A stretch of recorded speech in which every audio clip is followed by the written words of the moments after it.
So it's 2025 and you're thinking about making a move to the Portland metro area.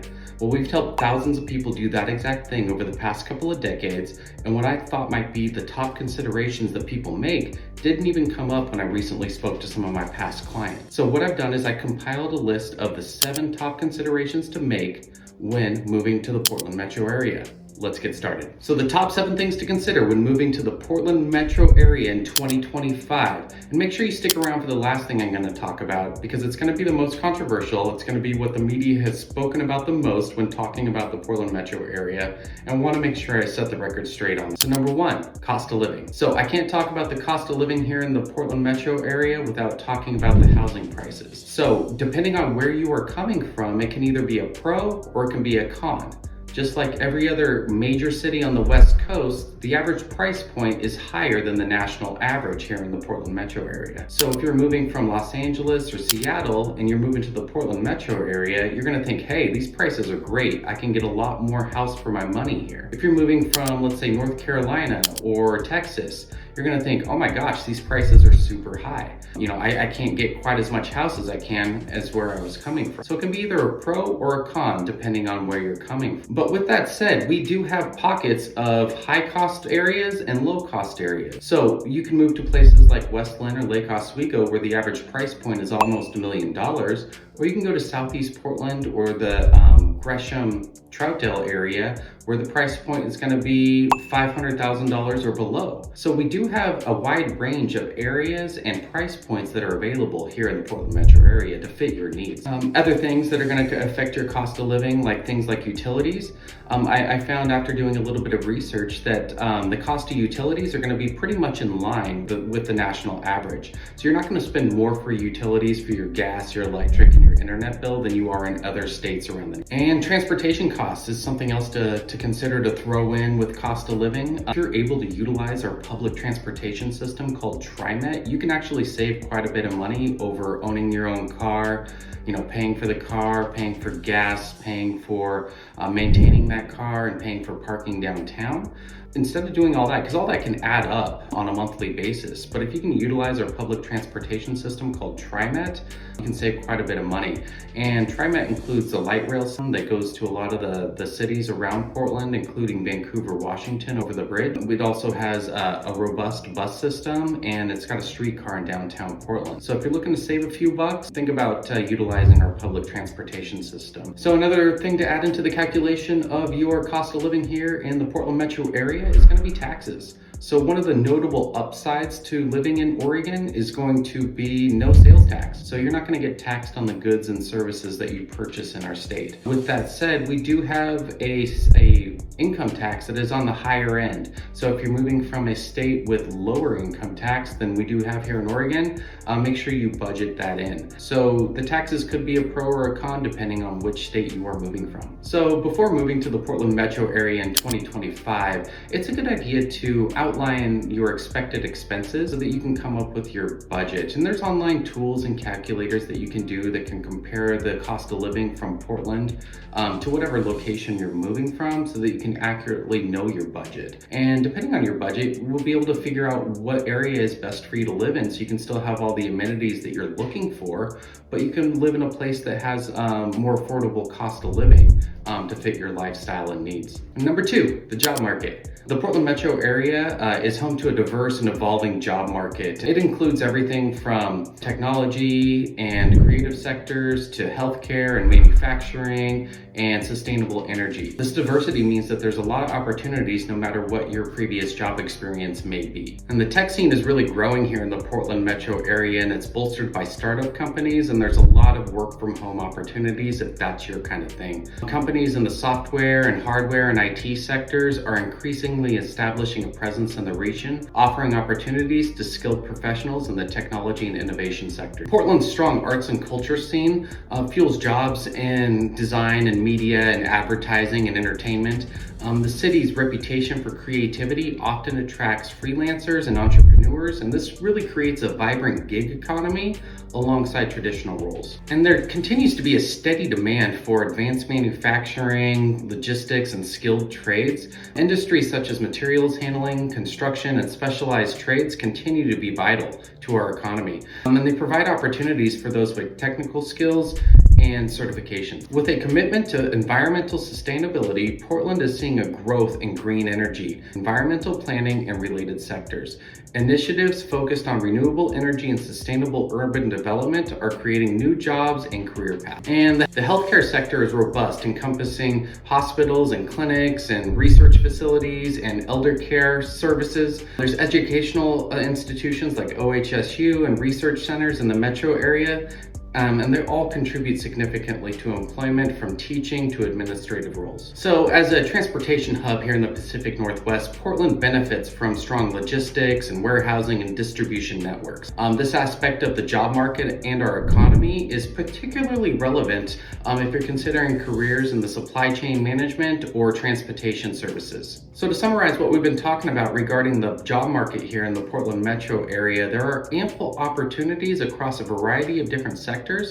But there are certain sectors like the tech and creative industries that are highly competitive. So if you're in one of those industries, you're going to want to make sure that you have a job or at least job interviews lined up prior to making your move here. And what I really love about the Portland economy as a whole is that we've really shown resilience by adapting to shifts in industry trends and technological advancements. And we've really become a diverse workforce, which gives opportunities to a lot of the people that work here. All right, so the third thing to consider when moving to the Portland metro area is going to be the weather and the climate. So Portland generally enjoys a mild climate. We don't have real extreme highs, we don't have real extreme lows either. And this is influenced by being in the Pacific Northwest. Our extreme temperatures are rare and it makes it a real comfortable place to live. We do have distinct season, which I love. It's not the same year round. We've got wet winters. Winters are cool and rainy, and a majority of our rainfall happens between October and May, and temperatures remain relatively moderate. We might get a couple of real cold days during the winter months. Like it is snowing outside right now, but this will be gone in just a couple of days and we'll be back to our normal weather. We usually only get one good snowfall a year, and again, it's gone in just a couple of days. In the summer months, it's pretty mild as well. Our highs are typically in the mid 80s. We will get a few days during the summer months where it is in the high 90s.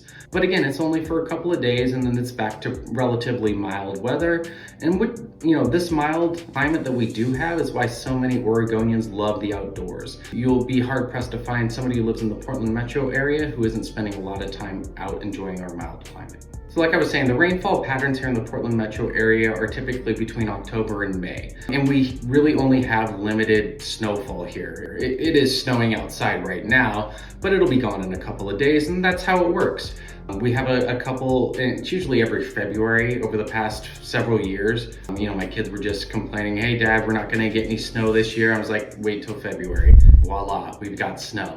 But again, it's gonna be gone in a couple of days and the city will be back to normal. So limited snowfall so the city can function as normal.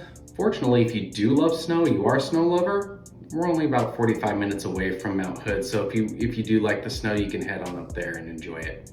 And due to the topography here in the Portland metro area, on any given day, you could see a wide variety of different climate and weather patterns across the entire Portland metro area. We've got tall hills, we've got valleys, we've got mountains, we've got all sorts of different areas within the Portland metro area.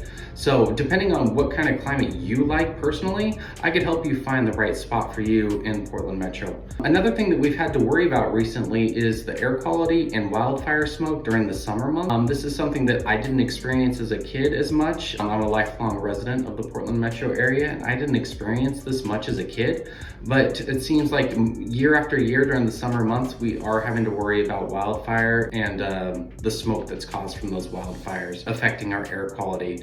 So, and like many parts of the world, Portland is not immune to the effects of climate change.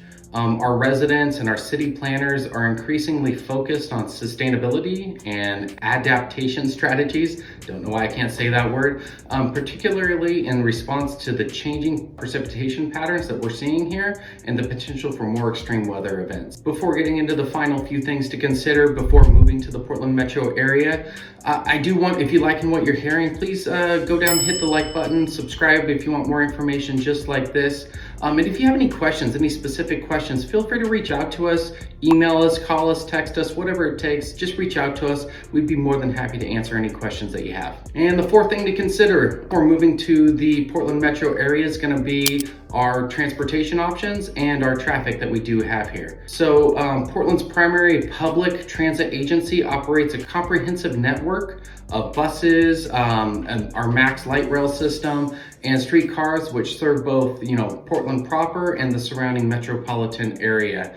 The transit system, it's really designed to offer a reliable service throughout the metro area, and it emphasizes a multi-modal approach, transportation approach, combining public transit, cycling, and pedestrian options. And this is to reduce the reliance on single occupancy. The city's commitment to sustainability is evident in its transit planning and efforts to promote eco-friendly transportation. So Portland is a very bike-friendly city. We've done a lot of improvements to our streets to make the bike-friendly infrastructure that we do have here.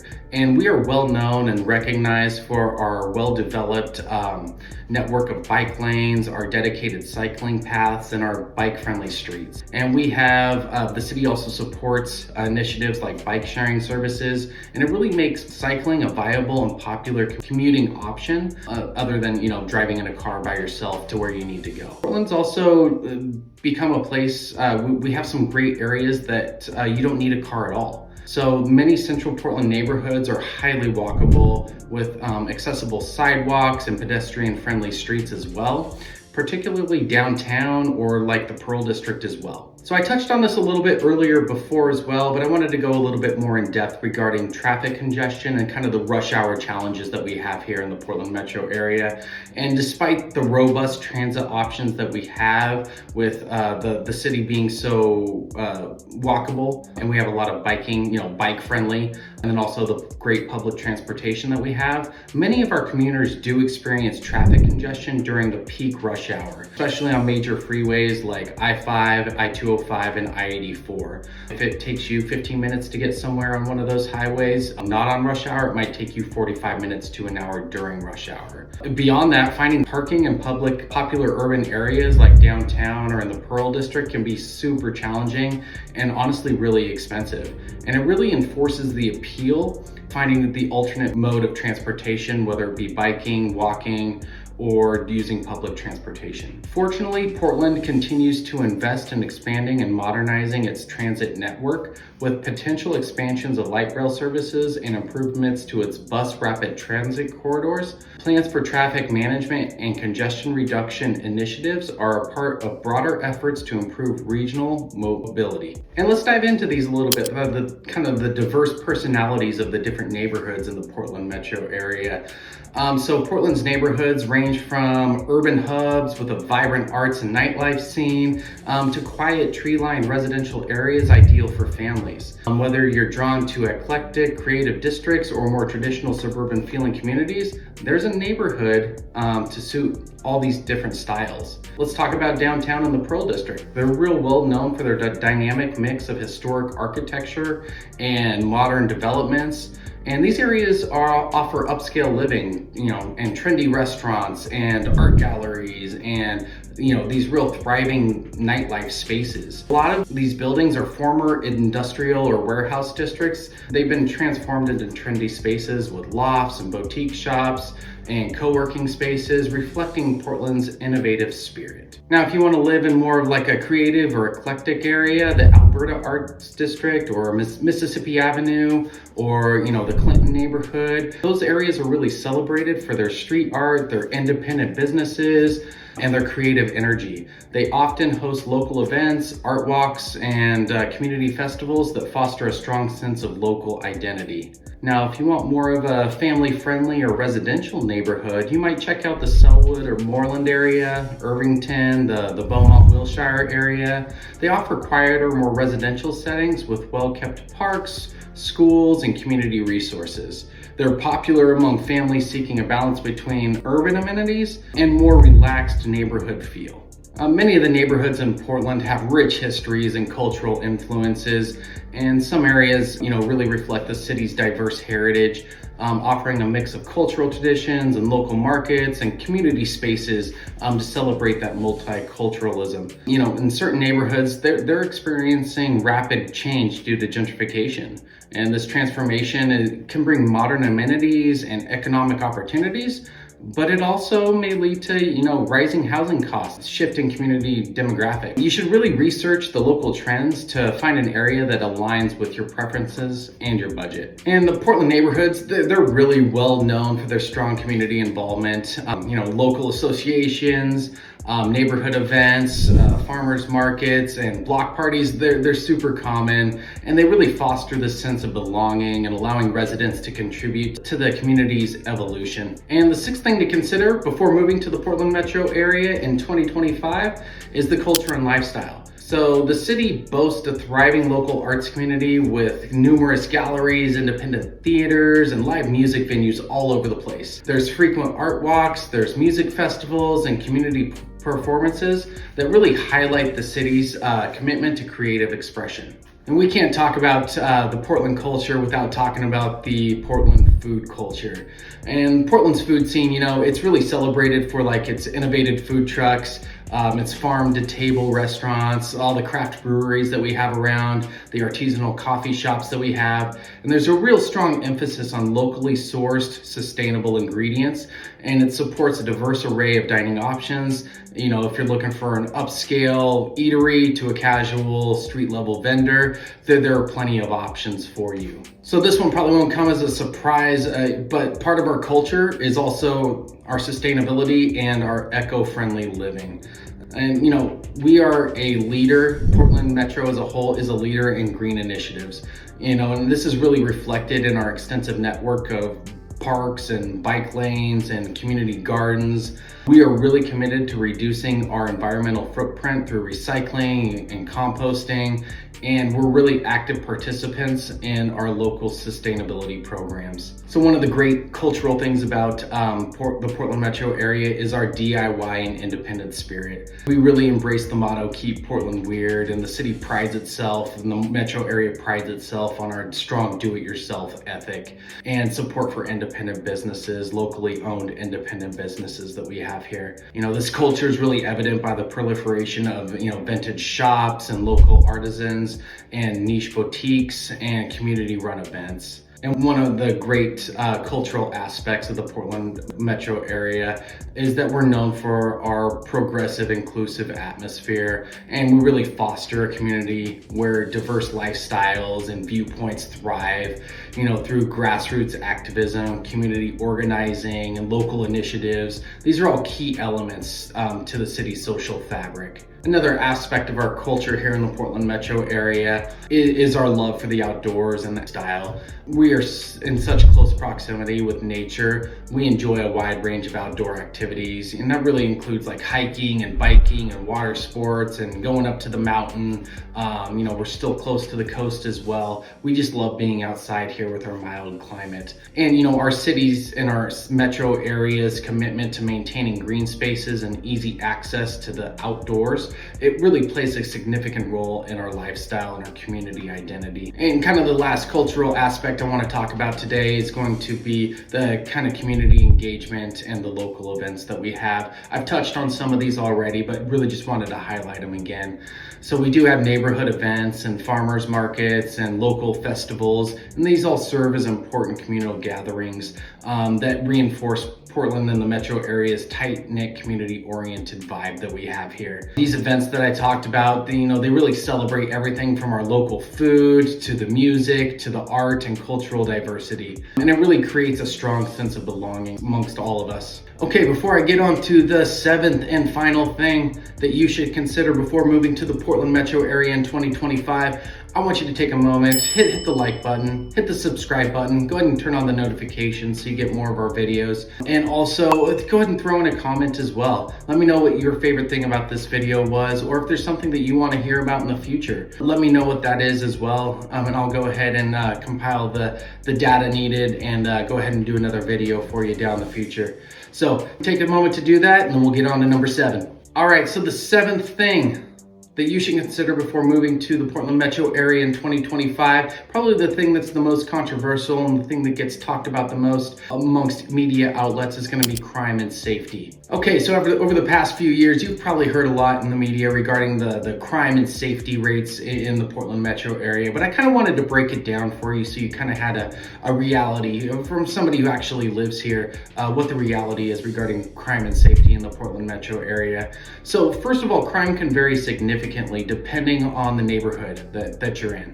Some areas, especially parts of downtown or revitalizing districts, they experience higher rates of property crime, such as break-ins or burglaries.